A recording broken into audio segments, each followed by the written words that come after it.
फरीदाबाद के पृथला विधानसभा क्षेत्र में चंदावली गांव में धरने पर बैठे आईएमटी के किसानों को लेकर चर्चा चंडीगढ़ तक थी और इसे लेकर विधायक नैनपाल रावत जी ने प्रयास किए और आपसी सहमति से किसान धरने से उठ गए। लेकिन अभी तक धरना उठे काफ़ी वक्त हो चुका है, लेकिन समस्याओं को लेकर अभी भी कुछ किसान परेशान हैं और आज विधायक नैनपाल रावत जी के यहाँ पर पहुँचे हैं, विस्तृत चर्चा की है। क्या कुछ इस बैठक में निर्णय लिया गया है, क्या कुछ समस्याएं रखी गई हैं, उनसे रूबरू होते हैं।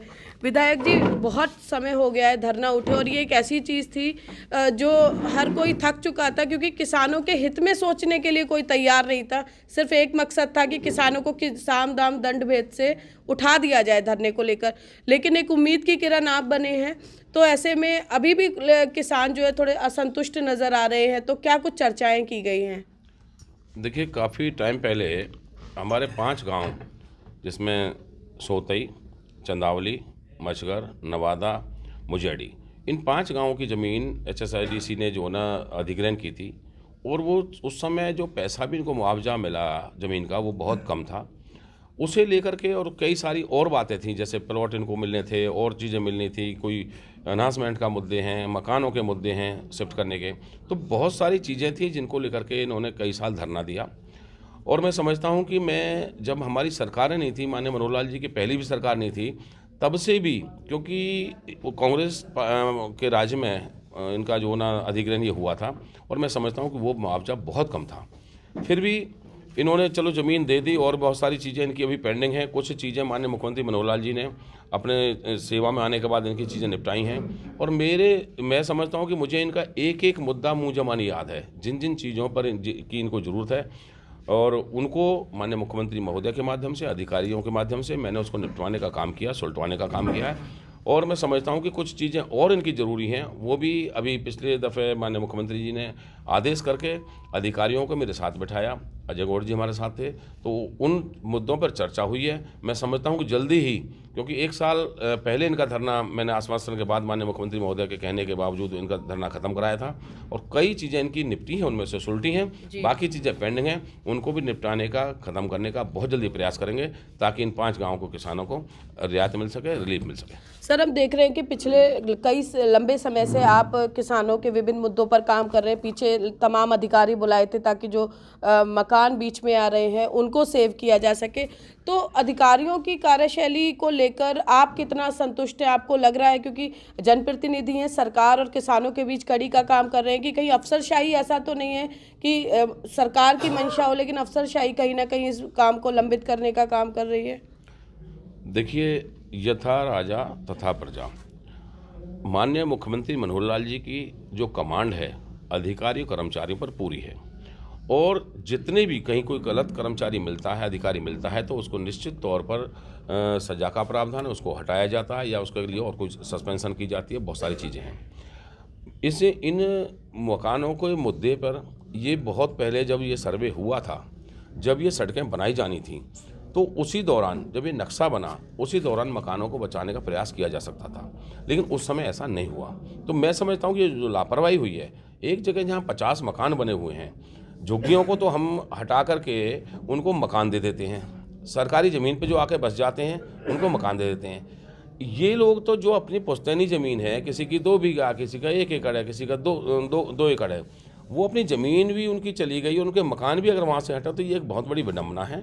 उस समय जिन्होंने ये नक्शा तैयार किया, HSIDC का ये नक्शा बनाया, IMT के लिए जो बनाया, ये गलत था। मकानों को आसानी से बचाया जा सकता था, और उसी के परिणाम है कि उनकी किए कराए को आज हम भुगत रहे हैं, हमारी सरकार भुगत रही है। और मैं समझता हूँ कि अब जो भी अल्टरनेट इनका निकलेगा, चाहे मकान शिफ्ट किए जाएँ तो इनको प्लॉट मिले, प्लॉट अगर इनका नहीं मिल पाता है तो सड़क को शिफ्ट करें, ऐसा कोई ना कोई अभी हम विजिट करेंगे। अभी छोटे हमारे अधिकारी जो यहाँ के, उन्होंने विजिट कर लिया है। अभी हमने अपर लेवल के अधिकारी चंडीगढ़ से बुलाए हैं, वो जल्दी इसका विजिट करेंगे, जो भी अल्टरनेट हो सकता है, जो किसान के हक में होगा, वो करके देंगे। सर, अभी हाल ही में मुख्यमंत्री जी से भी किसानों के मुद्दे पर प्रमुख रूप से आपने चर्चा की है इस मामले को लेकर, और जब भी आप मिलते हैं किसानों का मुद्दा आप रखते आए हैं, तो क्या लगता है कि कब तक ये किसान जो है अपने घर में चैन की नींद सो पाएंगे? मैं समझता हूँ कि जल्दी ही इनको जो चीज़ें ज़रूरी होंगी, देखिए वैसे तो और कुछ चीज़ें ऐसी हैं जिनमें समय लगता है, लेकिन जो इनके ज़रूरी चीज़ें हैं वो 1-2 मीटिंग के बाद उसमें किसान भी साथ बैठे होंगे, जो इनके पक्ष की बातें हैं वो ये करेंगे और हम करके देंगे। जी बिल्कुल। और देखिए कुछ किसान हैं यहाँ पर, विधायक नैनपाल रावत जी ने आश्वासन दिया है, लेकिन कितना इस आश्वासन से संतुष्ट हैं, कितना वो जो गंभीरता से इस मुद्दे को ले रहे हैं उसे लेकर कितनी संतुष्टि वो जता रहे हैं। क्या नाम है आपका?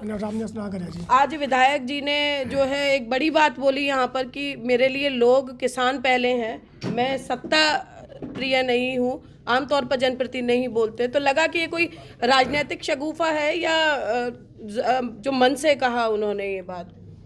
देखिए, जो बात अभी विधायक जी ने कही है, जब हमारे विधायक जी नहीं थे उस टाइम हमारे धरने चलते थे और हमारे विधायक जी बिल्कुल तन मन धन से हमारे साथ खड़े होते थे और उनकी इसी सेवा को देख करके हमारे यहाँ जो प्रतिष्ठित जनता है, इन्होंने इनको एक मौका दिया कि भाई ये हमारे विधायक बनेंगे तो हमारी बहुत ज़्यादा सेवा करेंगे और उसका परिणाम हमें मिल भी रहा है। पीछे कोई विधायक जी इस तरह हमारी सपोर्ट नहीं करते जैसे हमारे वर्तमान विधायक जी कर रहे हैं। यानी संतुष्ट है विधायक जी से? हम 100 के 100% संतुष्ट है जी बिल्कुल। और कुछ और यहाँ किसान है। बाबूजी, एक मिनट। बाबूजी, क्या लग रहा है आपको? आप अपनी बात विधायक जी के साथ रख रहे थे, संतुष्टि नजर आई या लगा कि बस राजनीतिक बात कर रहे हैं? नजर आई। देखिए, विधायक जी से हम बहुत ज़्यादा संतुष्ट हैं। ज़्यादा दिन से मतलब जब तो ये अपने बीजेपी के विधायक भी नहीं बने थे, ना अपना निर्दलीय बने थे, कांग्रेस की सरकार थी, जब भी उसी दिन से हमारे साथ सहयोग करके चल रहे हैं और हमारी मांगों को मनवाने की कोशिश कर रहे हैं। और आज तो ये खुद सरकार के अंदर है, आज पूरा जोर लगा रहे हैं और इस मांग को हमारे मनवा के ही रहेंगे। जी बाबूजी, लगता कहीं ऐसा तो नहीं लगता कि विधायक जी ने धरने से उठवा दिया, गलती कर दी? लग रहा है कि विधायक जी आपकी आवाज़ उतनी शिद्दत से उठा रहे हैं या जैसे कोई अपना परिवार का मुद्दा हो? उतनी उठा रहे हैं, बिल्कुल, उसमें कोई शक नहीं है। जी, क्या कहेंगे बाबूजी? हमारे विधायक जी पूरा साथ दे रहे हैं हमारा। जी, तो देखिए आईएमटी के किसानों को लेकर विधायक नैनपाल रावत पूरी लड़ाई जो है चंदावली से लेकर चंडीगढ़ तक लड़ रहे हैं और कहीं ना कहीं उनका हक दिलाने के लिए जो प्रयास किए जा रहे हैं, निश्चित तौर पर जिस तरह से मुख्यमंत्री के साथ बैठक की, अधिकारियों के साथ बैठकों का दौर जारी है कि फरीदाबाद के आईएमटी के किसानों की लंबित मांगे जो है उनको जल्द सिरे चढ़ने, उन पर जल्द राहत मिलने के आसार नजर आ रहे हैं। फरीदाबाद से पूजा शर्मा, पंजाब केसरी टीवी। हमसे जुड़े रहने के लिए हमारे YouTube चैनल को सब्सक्राइब करें और नई वीडियो की नोटिफिकेशन के लिए बेल आइकॉन को दबाएं। अगर आप ये वीडियो Facebook पर देख रहे हैं तो लाइक जरूर करें और ज्यादा से ज्यादा शेयर करें। धन्यवाद।